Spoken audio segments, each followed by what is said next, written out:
Module 3 is about hardware and software. Internet of Things devices are built from hardware components and software components working together. So you don't design them in isolation, you design them together to make it more efficient. So we'll talk about these hardware components, software components, and how you partition the behavior of the system.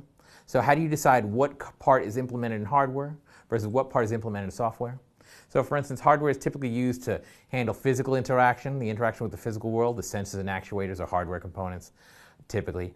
Also, hardware is needed to do dedicated hardware would be needed to do things that are more computationally complex. Whereas software is used to do the control and also slower things, human interactions, things like this. So we'll talk about the hardware and the software and how you design them together. We'll talk about the different types of hardware components that are typical that you find in these systems.